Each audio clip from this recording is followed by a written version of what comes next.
en orden al bien común. Si un gobierno no tiene autonomía, no tiene independencia suficiente, si está mediatizado por un poder extranjero, sea otro poder político, o sea un poder económico, sea un poder financiero, o un poder ideológico, ese gobierno está trabado. Y más allá de las intenciones que puedan tener los gobernantes, no podrá jamás servir al bien común de la sociedad. Esto es una cosa clara, es una cosa que todo el mundo comprende. Entonces, cuando nosotros juzgamos acerca de una política, lo primero es establecer si los titulares del poder político tienen o no tienen libertad de acción. Si se da en esos gobiernos lo que denuncia Pío XI en la encíclica 40º año, cuando dice con claridad meridiana estas palabras que inician la nota preliminar de este pequeño libro sobre el manifiesto comunista.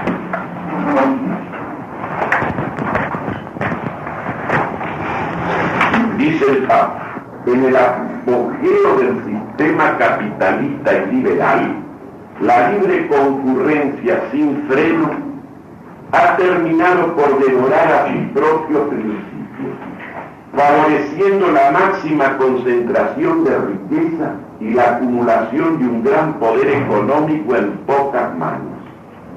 Y ese puñado de banqueros no es a menudo ni siquiera dueño del capital que administra y del que dispone a su antojo. Así es como a la libertad de mercado ha sucedido la hegemonía económica. A la avaricia del lucro ha seguido la desenfrenada codicia del predominio.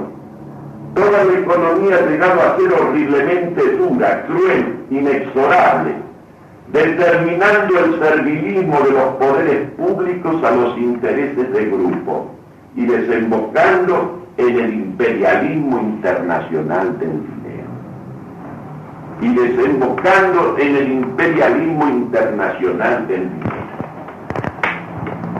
Esto lo escribió Pío XI en 1931. Juan XXIII en 1961, en la encíclica Mater Magistra, en la primera parte cita íntegramente este texto que les acabo de leer.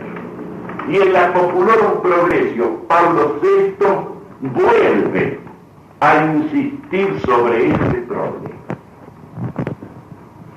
De tal manera entonces que existe como una realidad tangible, sobre todo en sus efectos, este poder internacional del dinero.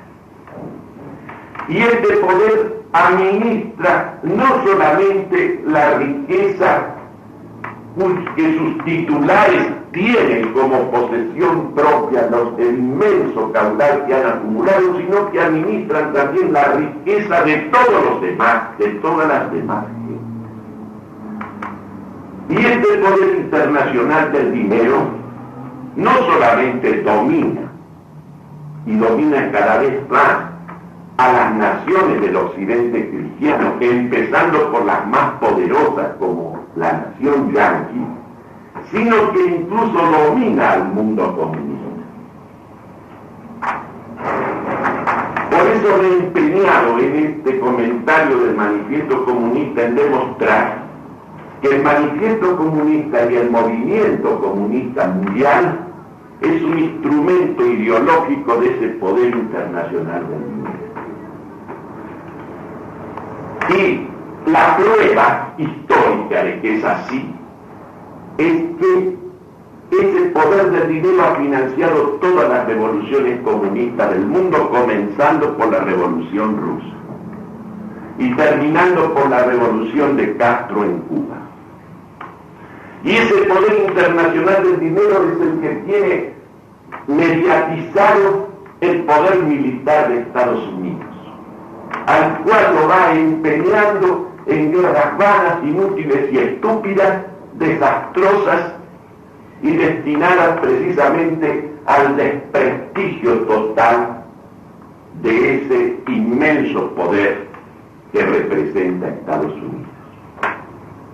Por otra parte, yendo ahora a lo concreto nuestro, es evidente lo siguiente. Nosotros, desde caseros hasta el día de hoy, hemos vivido siempre mediatizados a una conducción extranjera, en lo económico, en lo financiero. Primero, ese poder extranjero tenía el nombre inglés, ahora tiene sobre todo el nombre yanqui, y en general no se nombra nunca a los titulares reales de ese poder, que no es ni yanqui, ni es inglés, ni es japonés, ni es alemán, ni es francés. Es un poder ateo y apátrida, cuyos titulares son principalmente judíos. No me atrevo a decir que sean todos judíos, porque no puedo hacer una cuestión racista de una cuestión terriblemente grave, porque es un puñado de banqueros que maneja el mundo. Por eso es tan importante ese libro de Postón que se llama, en la traducción castellana, Con dinero rueda el mundo, donde está claramente señalado cómo un puñado de banqueros ha dominado la política europea y americana a lo largo del siglo pasado y del presente. Pues nosotros estamos mediatizados por ese poder internacional del dinero. Entonces resulta absolutamente imposible para cualquier gobierno, sea legal, sea popular, sea fraudulento, sea de facto, sea militar, sea civil, le resulta absolutamente imposible servir al bien común y a la grandeza de la nación argentina. Ningún gobierno ha podido hacerlo, ni lo podrá hacer. Al no poder servir al bien común, al no poder poner, por ejemplo, la economía nacional al servicio de cubrir las necesidades de la población y de eliminar la servidumbre de la usura porque está sometido a ello, necesariamente se crean situaciones de injusticia, situaciones de marginación, situaciones de explotación de amplios sectores de la población. Aparte de eso, resulta evidente que la riqueza argentina, no solamente la riqueza natural, sino la riqueza elaborada, se va transfiriendo, va pasando a posesión de ese poder internacional del dinero. Y en consecuencia, esa situación de explotación, de opresión, de miserabilización, produce la reacción. Esa reacción proletaria, esa reacción que en el país es proletaria y es universitaria, está canalizada y dirigida por el instrumento de ese mismo poder ideológico, de ese mismo poder del dinero que es el comunismo. Porque lógicamente ese poder internacional del dinero que provoca esa reacción, que provoca esa protesta, que provoca esa rebelión, necesita también canalizarla para asegurar en cualquier circunstancia y sobre todo con el comunismo triunfante su predominio total. ¿Qué mejor para ese poder del dinero? Primero, que provocar la destrucción de la riqueza, la desorganización de un país, cuanto más inerme, cuanto más debilitado, cuanto más empobrecido, más fácilmente sometido. Y mañana, cuando pase al terror sistematizado del comunismo, entonces ya tendrá un pueblo dócil, totalmente organizado para la sumisión y para la esclavitud sin rebeldía posible. Este es el problema que se va produciendo en el mundo. De que las cosas son así es clarísimo de que son así, porque nosotros lo vemos. Finalizó la Primera Guerra Mundial, triunfó a fines de 1917 la revolución comunista en Rusia. Esa revolución pudo ser aplastada. ¿Quién lo impidió? El poder internacional del dinero manejando a gobernantes del tipo de Wilson. Fueron abandonados los rusos blancos, fueron en cambio provistos y armados los rojos. Finalmente prevalecieron sobre 50 millones de cadáveres. 50 millones de cadáveres. Se produce la Segunda Guerra Mundial. Ahora, ¿qué pasó en el intervalo antes? ¿Por qué el comunismo no se extendió y triunfó en todo el mundo después de la Primera Guerra Mundial? Gracias al fascismo. El mundo tendrá que reconocer esta verdad elemental. Sin el levantamiento de Mussolini en 1922 y sin el triunfo del fascismo en Italia y luego de los otros nacionalismos con todos sus errores en el mundo occidental, el comunismo habría prevalecido en todas partes. Y no se olviden que las grandes divisas del movimiento fascista de Mussolini no era solamente combatir el comunismo en Roma o Moscú, era combatir también la plutocracia internacional. Los dos grandes objetivos. Y Europa fue salvada del comunismo. Y después, con la guerra civil española y del triunfo del nacionalismo español, se salvó América Latina ya del comunismo. Sobreviene la Segunda Guerra Mundial. ¿Quiénes son aliados reales y efectivos en esa guerra?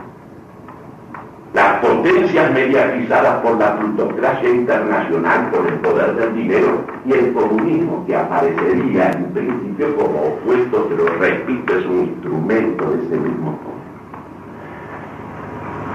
Ganan la guerra, son derrotados los nacionalismos. Resultado concreto y efectivo: Rusia se convierte en una potencia mundial con el dominio de la mitad del mundo, que se lo regala la potencia que tenía el poder atómico. La potencia única que tenía el poder atómico le obsequia la mitad del mundo.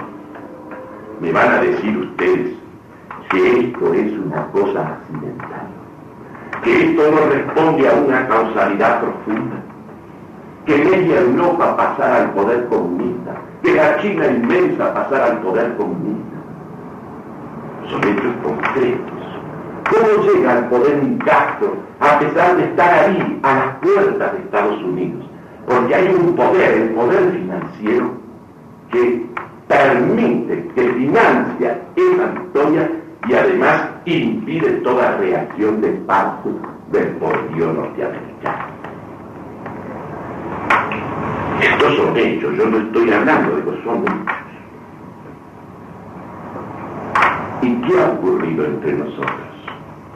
Nosotros hemos entregado, hemos delegado, a partir de la Segunda Guerra Mundial, hemos delegado nuestra seguridad, la hemos delegado al poder militar norteamericano, al Pentágono.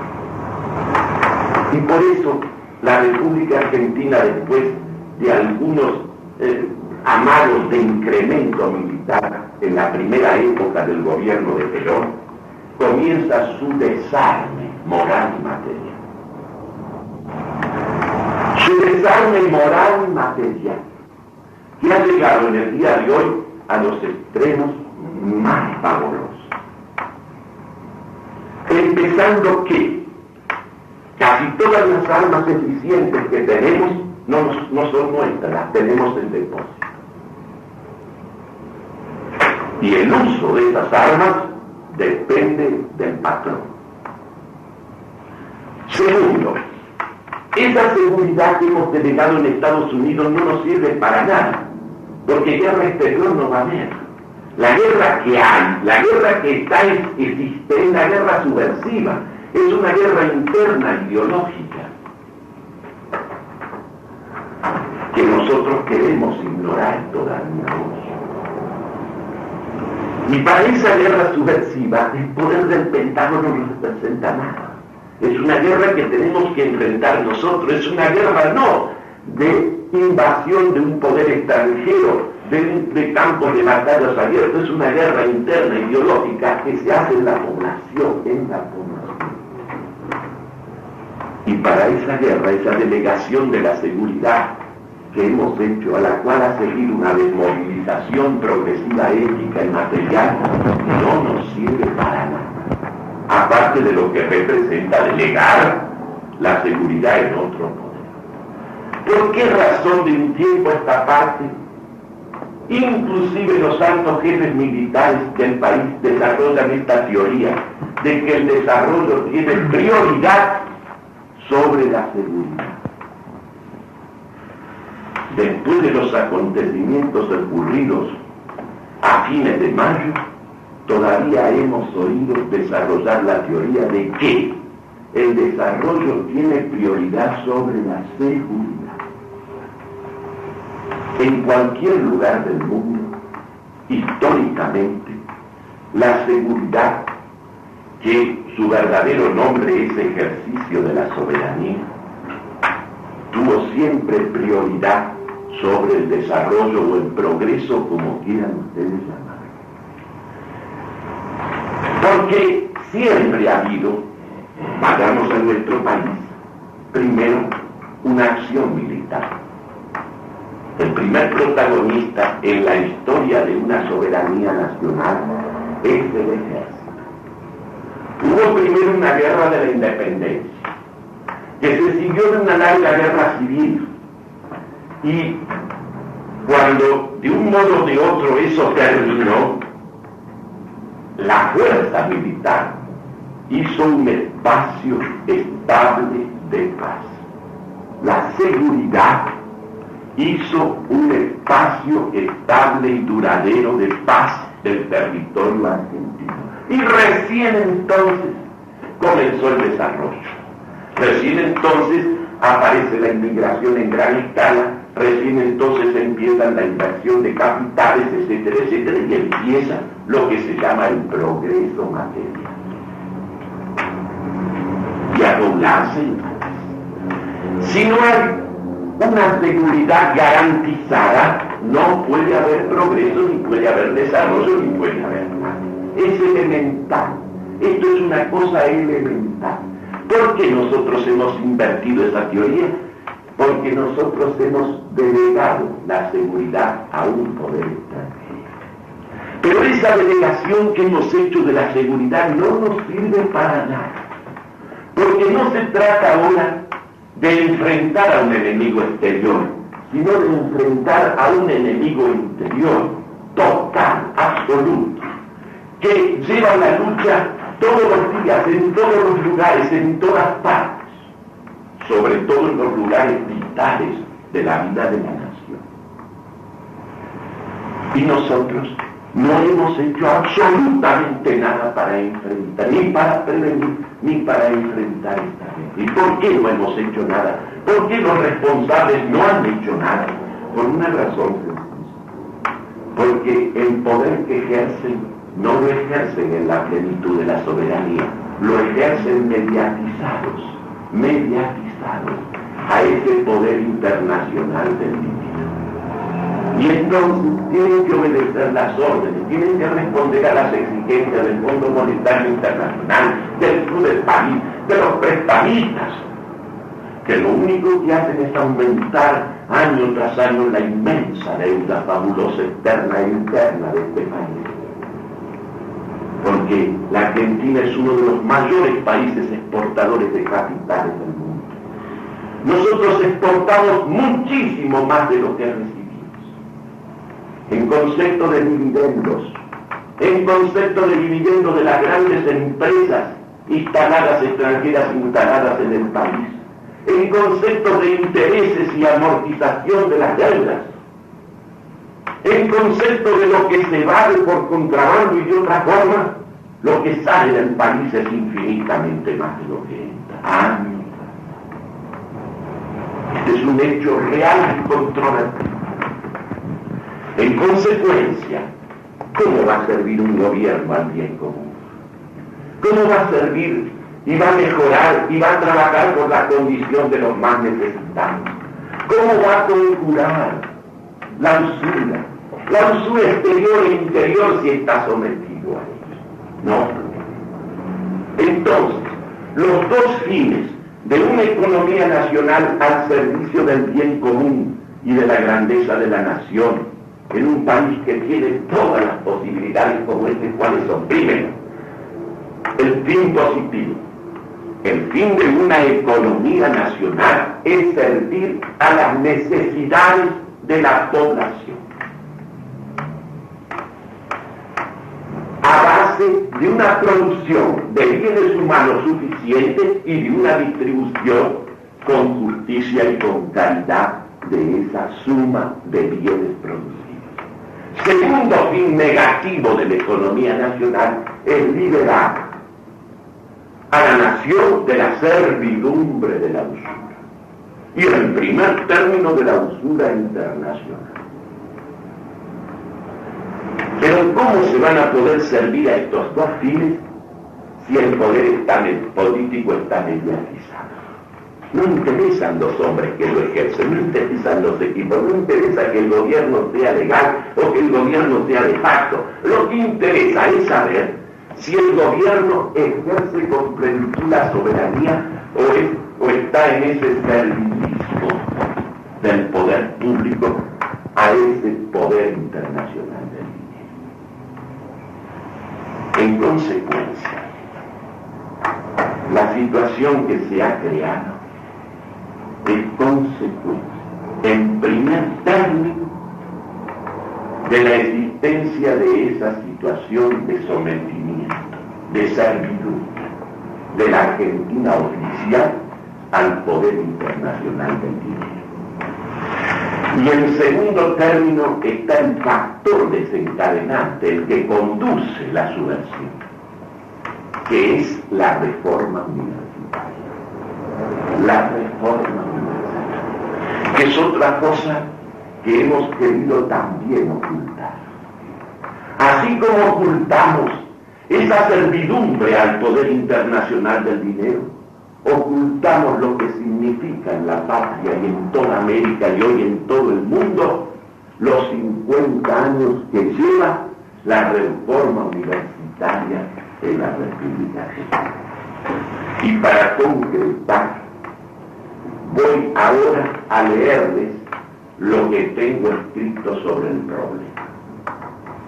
Frente a los acontecimientos que se han producido de guerrilla urbana, etapa de la guerra subversiva que se viene preparando en el país y que tiene, repito, como agente principal,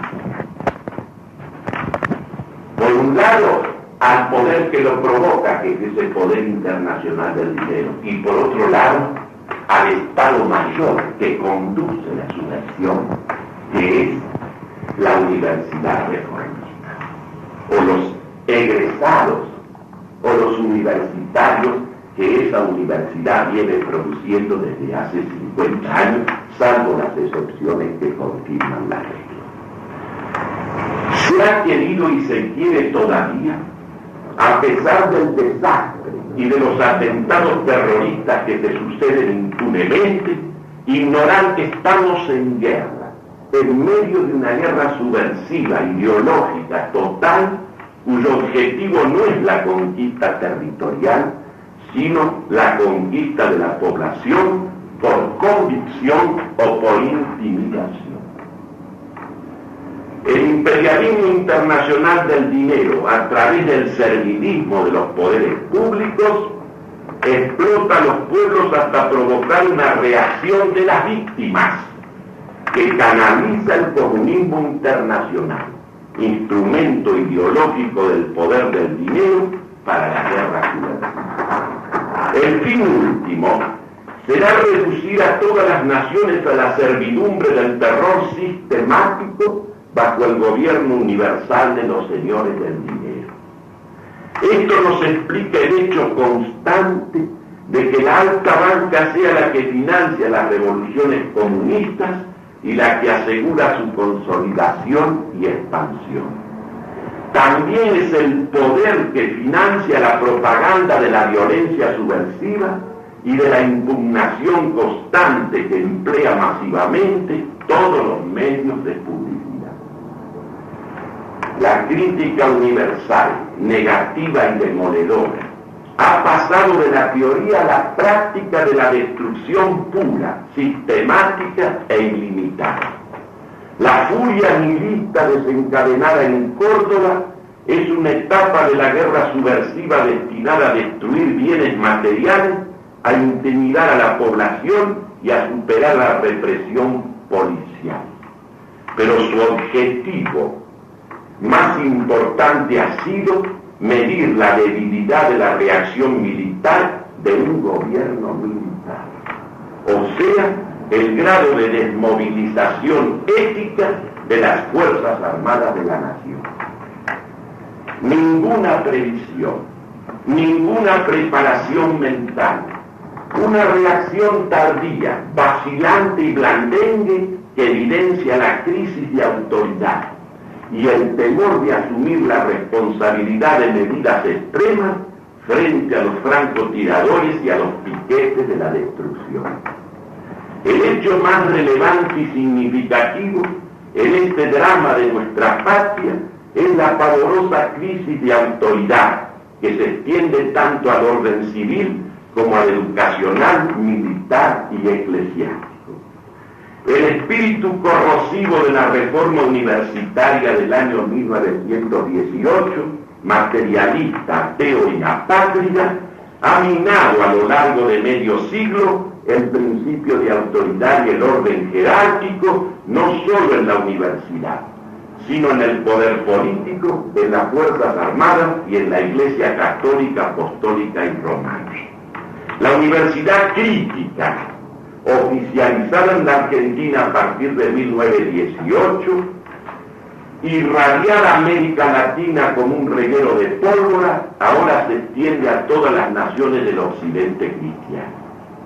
El joven franco alemán Daniel Cohn-Bendit es la personificación europea de ese espíritu reformista que hace más de 40 años tenía su expresión americana en el estudiante cubano Juan Antonio Mella, que decía lo siguiente: en el mañana, cuando la América no sea lo que hoy es, cuando la generación que pasa hoy por la universidad sea la generación directora, las revoluciones universitarias se considerarán como uno de los puntos iniciales de la unidad del continente y de la gran transformación que tendrá efecto. Esto lo decía en 1925. Y en la Cuba comunista de Castro, el entonces estudiante Mella es el rector de la Universidad de La Habana. Por otra parte, el Che Guevara, exaltado como héroe de la guerrilla revolucionaria en América y Europa, ha sido tanto por su mentalidad como por su actitud existencial una personificación típica de la universidad crítica de la reforma del 18. La mentalidad reformista domina y regula a la Argentina oficial. Gobernantes, educadores, magistrados, profesionales, empresarios, técnicos, periodistas e incluso los militares desarrollistas y los sacerdotes progresistas. Todos son tributarios de esa mentalidad. Dicha mentalidad se caracteriza por los siguientes rasgos. Primero, mentalidad materialista, en cuanto subvierte el orden de las causas al conceder la primacía y valor determinante a la causa material.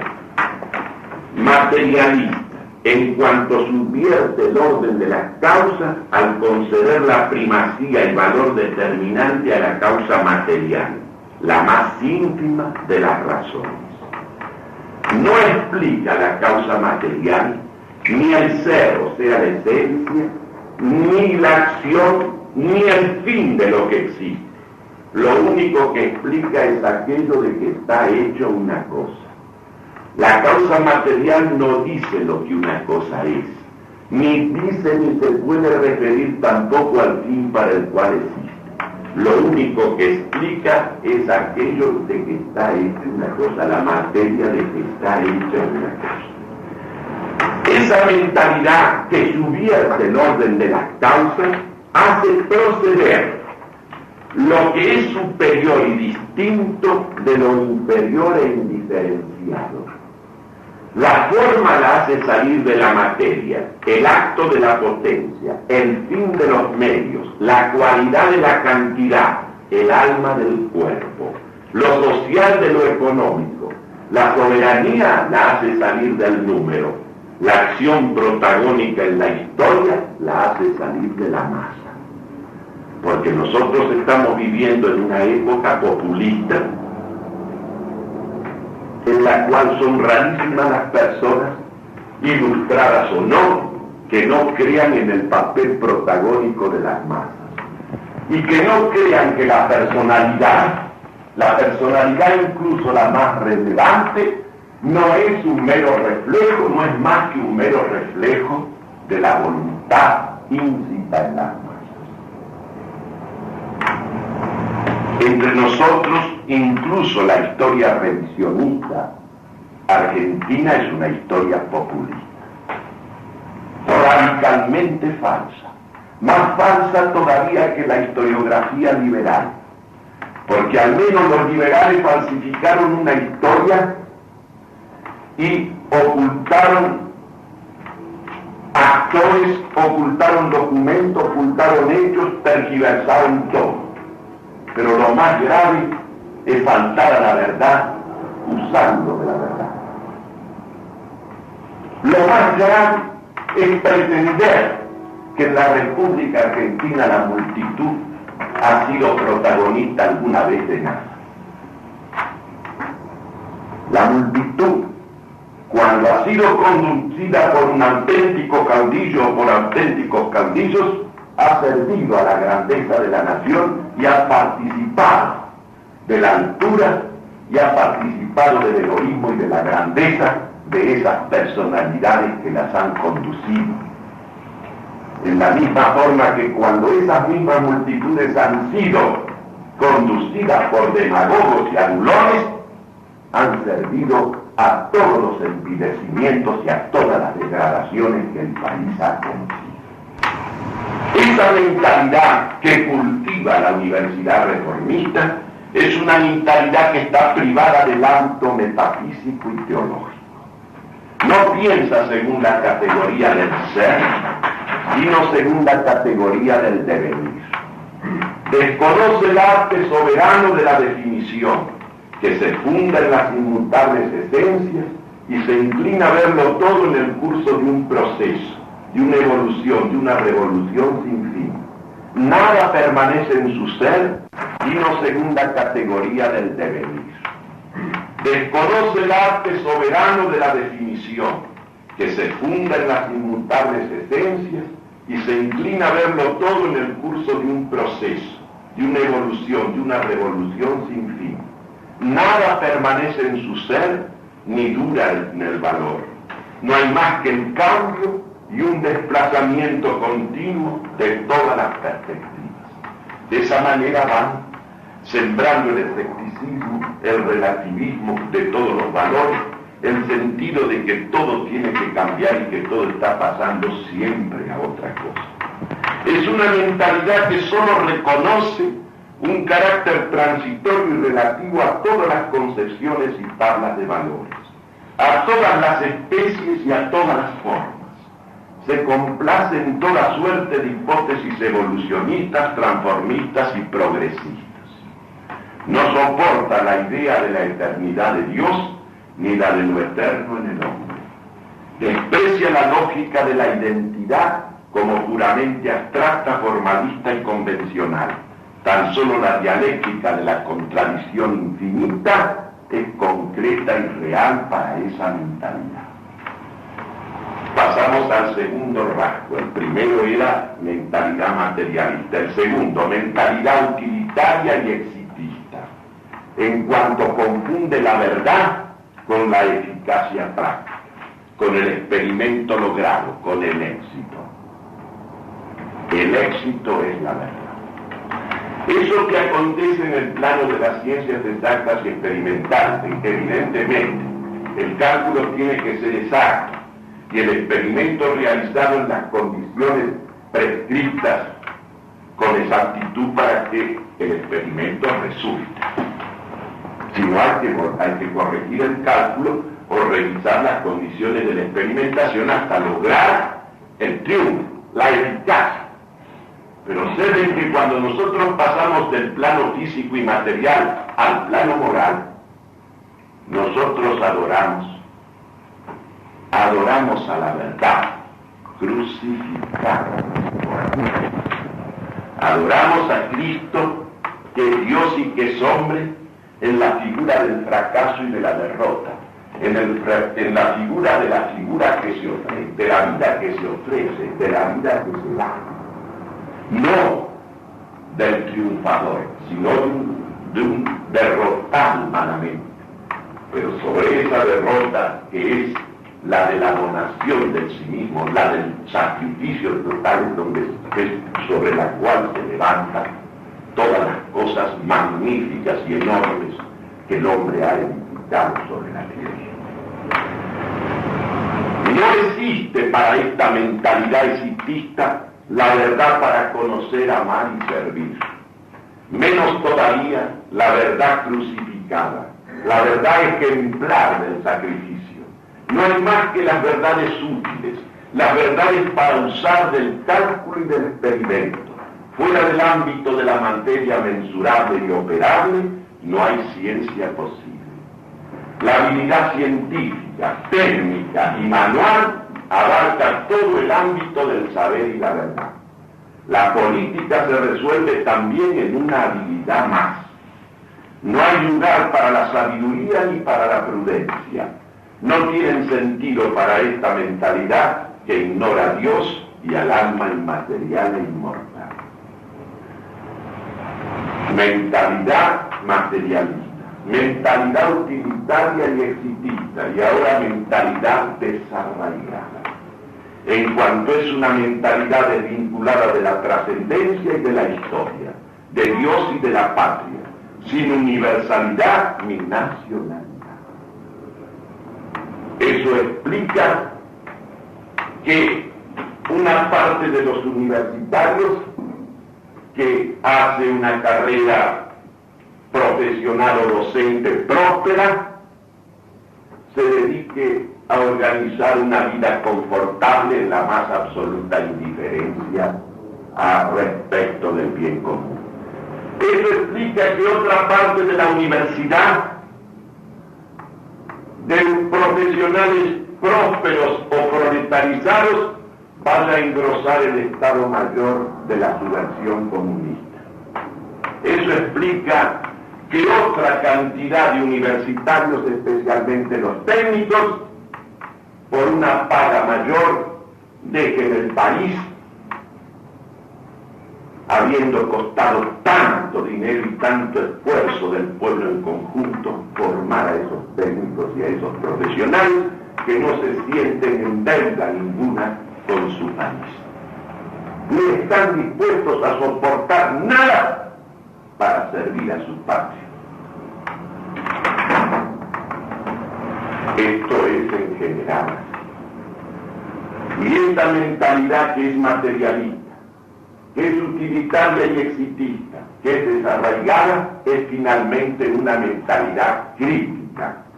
En cuanto es una mentalidad dialéctica, impugnadora, negadora y destructiva, que se aplica a la crítica despiadada de todos los principios, valores e instituciones de nuestra civilización occidental y cristiana.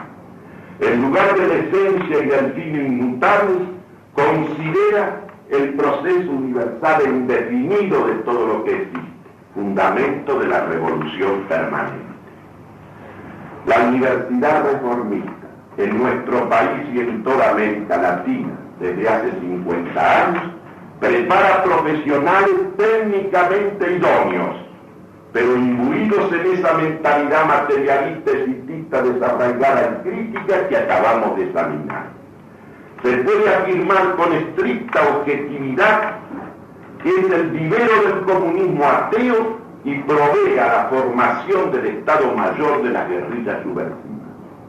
Por otra parte, el movimiento obrero se ha venido forjando y organizando en la conciencia marxista de clase, explotada y alienada de toda humanidad, para la lucha de clases en contra de empresarios y patrones burgueses, pero sin la menor referencia al poder internacional del dinero.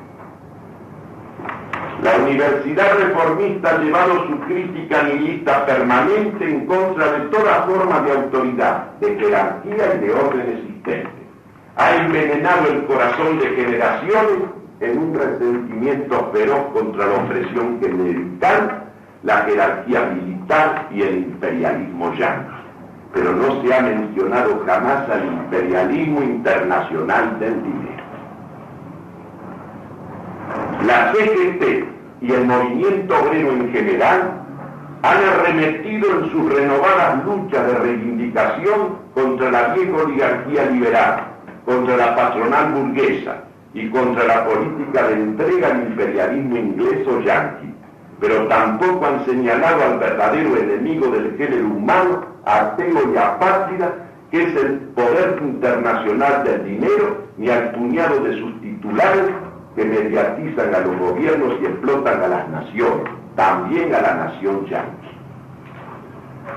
Y el hecho más grave en el proceso de la guerra subversiva en nuestra patria, a través de lo que documentan las jornadas recientes de Corrientes, Rosario y Tucumán, y sobre todo de Córdoba, es que se ha realizado por primera vez en medio siglo de tentativas para lograrla la unidad y la acción solidaria de estudiantes y obreros. Lo que no pudo conseguir ni siquiera Perón en el año 1945 se ha sellado con sangre en las calles de Córdoba. El 29 de mayo último, la FUA y la CGT, con estudiantes humanistas y curas progresistas a la vanguardia, han devastado y sembrado el terror en la ciudad inerme. Es más de lo que se proponía el reformista Hurtado de Mendoza en su consigna del año 1925, al lado del obrero, que ahí el lugar del verdadero reformista. Se han integrado así las futuras guerrillas urbanas de la subversión nacional. Infantil e insensata resulta la credulidad de curas progresistas y de nacionalistas católicos sumados a la subversión acerca de su poder para encauzar el proceso revolucionario en el futuro. La sola consideración del poder mundial del comunismo y de las sucesivas experiencias del siglo basta para anticipar el final del proceso en marcha. Sean cuales sean las intenciones de esos curas que salen al frente de las manifestaciones o en medio de ellas, sean cuales sean las intenciones que tengan esos nacionalistas, inclusive que se definen católicos, no me refiero a los de izquierda, de saludar alborozados los hechos que se han producido en el país, señala un grado de infantilismo que realmente asombra que se pueda tener. ¿Cómo se puede ignorar que detrás de cualquier proceso de esta naturaleza hay un poder mundial del dinero y un poder mundial ideológico representado por el comunismo internacional. ¿Cómo pueden pensar un puñado de personas que no representan nada real, que ellos son los que van a dominar y encauzar el proceso de la subversión en el país o en cualquier otro?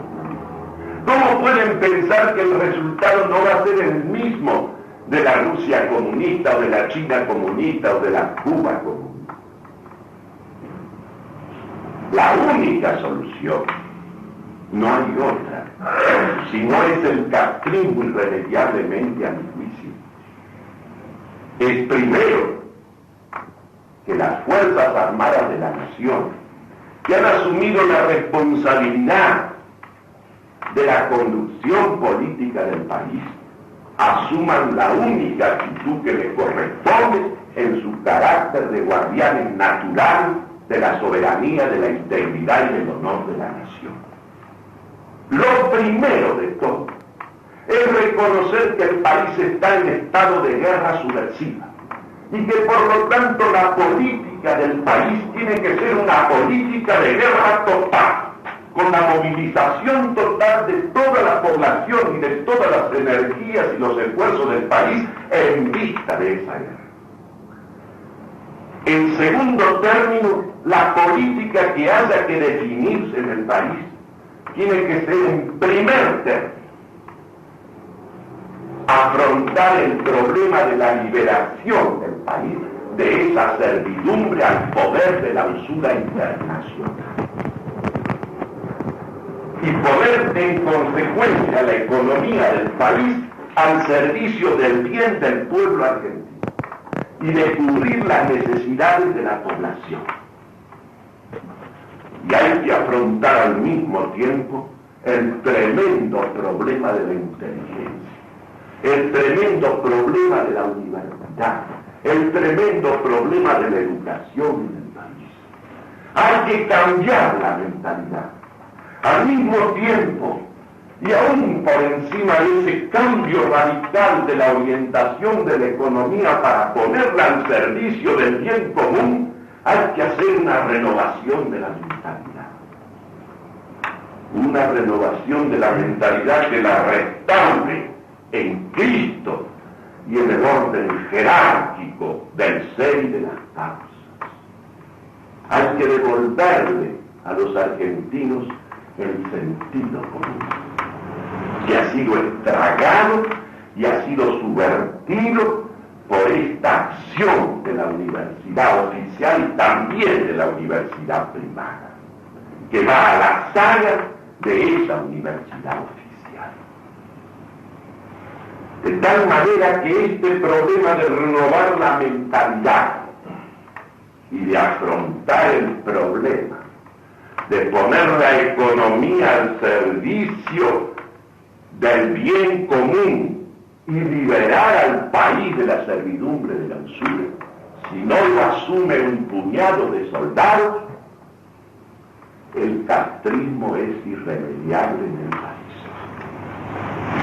Porque cualquier gobierno, con cualquier nombre que sea, legal o de facto, militar o civil, necesariamente si ese gobierno sigue mediatizado al poder internacional del dinero, no podrá ejercer plenamente la soberanía y por lo tanto no tendrá libertad de acción, sean cualesquiera sus intenciones, para servir al bien común y a la grandeza de la nación.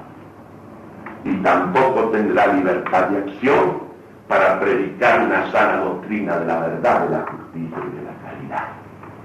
Porque para poder hacer eso, y en primer término la fuerza para movilizarla como un cuerpo místico para una lucha a muerte, porque si no hay disposición para morir tampoco se puede hacer nada, entonces el país va a irse desdigregando solo, se va a ir convirtiendo en un paralítico, y los sucesivos estallidos subversivos irán documentando a ese paralítico a medida que la parálisis se va unando, para darle finalmente el puñetazo que lo da.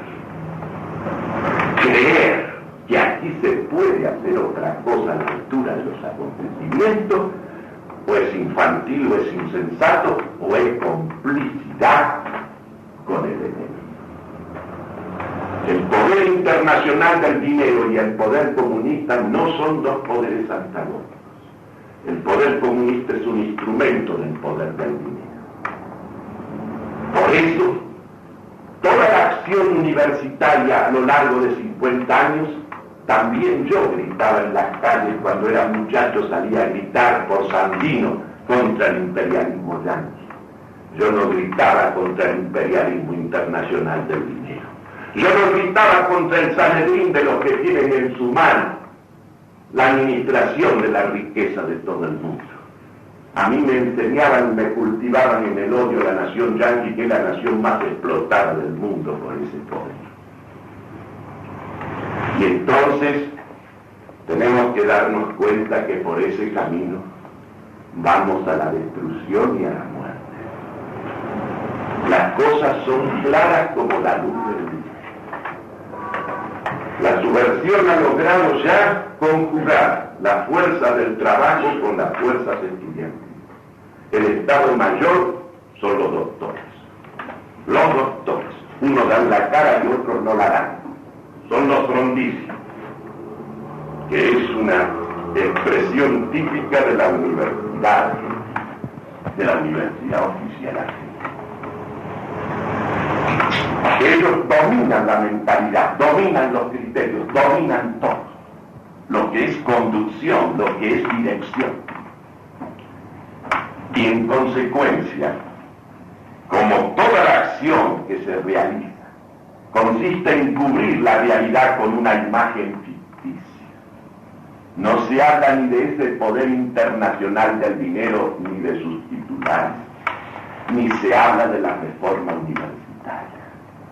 La gente creía, hasta ese extremo llega la infantilidad insensata y irresponsable, de que todo el problema en la universidad argentina 50 años después de la reforma universitaria era eliminar el gobierno tripartito, poner un interventor con la policía.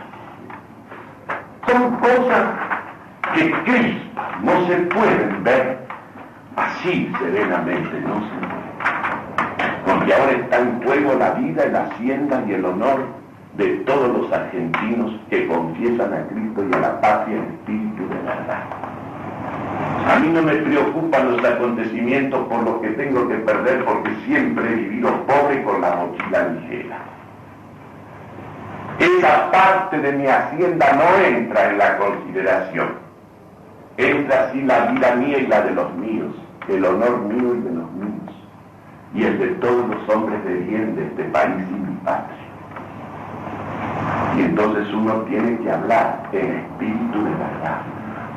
No estoy equivocado, porque este proceso yo lo he vivido desde toda mi vida y he pagado un precio alto para llegar a este punto en que me encuentro. No tengo ningún interés tampoco en ir a decirle a nadie lo que hay que hacer, pero a los que vengan y a los que pueda llegar lo que uno pueda decirle, esta es la síntesis de mi pensamiento y de lo que yo creo que es menester encarar con urgencia. Toda vez que lo he intentado en mi vida, siempre he sido barrido, no por los enemigos, por los que tenían que haber apoyado y sostenido la acción que uno llevaba adelante. Me pasó en 1943 en la Universidad del Litoral. Me pasó en 1944 y 45 con el Instituto del Profesorado y la Escuela Superior del Magisterio que yo creé. Me pasó en 1962 con la acción que llevábamos en la Escuela de Aviación Militar y después en Campo de Mayo. Siempre el intento de hacer esto fue liquidado, no por los enemigos, sino por los que figuraban como amigos, como los que figuraban como los responsables de llevar al país por un camino de decoro, de integridad y de honor. Y por eso llegamos a estos hechos. Estos hechos son perfectamente explicables. 25 años atrás, Como les he dicho tantas veces, yo podía hacer un acto inmenso como este acá lleno de juventud apasionada y ardiente, como el que hice en el Paraninfo de la Universidad el 17 de agosto de 1943, donde por primera vez la Universidad Argentina realizaba un homenaje a San Martín. No era policía la que estaba conmigo, no eran fuerzas de represión, era una juventud minoritaria, ¿sí?, pero suficiente, más que suficiente para imponer el orden en cualquier terreno. Eso que lo hagan ahora los que están al frente de la universidad, a ver si pueden hacer eso. Han pasado 25 años y las ruinas se han seguido acumulando, y el desmoronamiento también, y las fuerzas de resistencia se han ido resquebrajando. En aquel tiempo había católicos liberales y había un monseñor de Andrea. Hoy, en cada diócesis, en cada lugar, el único elemento activo de la iglesia son los elementos subversivos.